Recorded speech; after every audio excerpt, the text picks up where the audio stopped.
Les survivants de la tuerie du 10 avril 2000 demandent l'abrogation de la loi d'amnistie accordant l'impunité à ceux qui ont tiré à balles réelles sur des manifestants aux mains nues à Kanifing.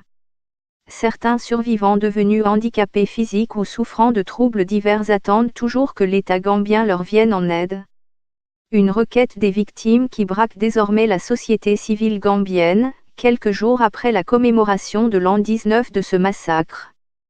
Pour rappel, le 10 avril 2000, les éléments des forces de l'ordre gambiennes tirent à balles réelles et tuent 14 élèves et étudiants ainsi qu'un secouriste lors d'une manifestation à Kanifing.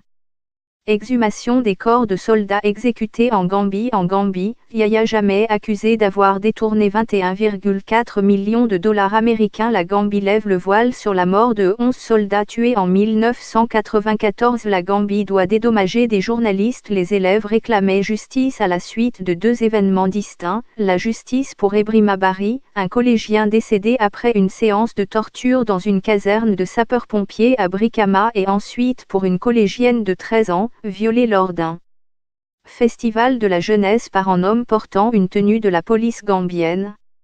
19 ans après cette cascade de drames, les auteurs du massacre des élèves, les tortionnaires d'Ebrima Bari tout comme le violeur présumé de la jeune collégienne n'ont jamais été inquiétés.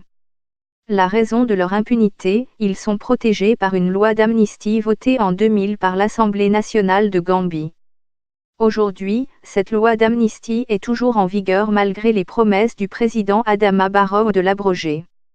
La faute incombe au gouvernement et à l'Assemblée nationale. Ils sont complètement inutiles par rapport à cette loi.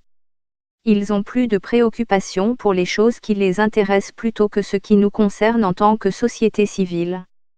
Ce qui ne les dérange pas directement est toujours en place, se désole l'imam Babaleg, un défenseur des droits de l'homme et membre de la société civile gambienne. Au-delà de la loi, ce qui révolte le plus les familles des victimes et les survivants de la tuerie du 10 avril 2000, c'est qu'ils se sentent abandonnés par le régime actuel de Gambie. Une vingtaine de survivants souffrent de handicaps et de troubles divers. Depuis 1 an, ils sont dans l'attente de leur billet d'avion pour aller se soigner en Turquie. Ces victimes souffrent depuis 19 ans sans aucun soutien, ni l'intervention du gouvernement. Nous ferons tout ce qu'il faut pour nous assurer que le gouvernement s'engage, et cela, même s'il faut manifester à nouveau afin que l'État prenne en charge les victimes, souligne Cherif Kijera, le directeur exécutif du Centre gambien pour les victimes de Yahya Jammeh. Nouvellement créée par le président Adama Barrow, la Commission nationale des droits de l'homme est chargée d'orienter son gouvernement sur le respect de la dignité et de la vie des Gambiens. L'organisation dit prendre au sérieux le grief des victimes du 10 avril. La Commission nationale des droits de l'homme demandera au gouvernement d'abroger la loi d'amnistie, parce qu'il est inacceptable d'avoir de telles lois dans un environnement démocratique, estime Emmanuel Joff, le président de la commission.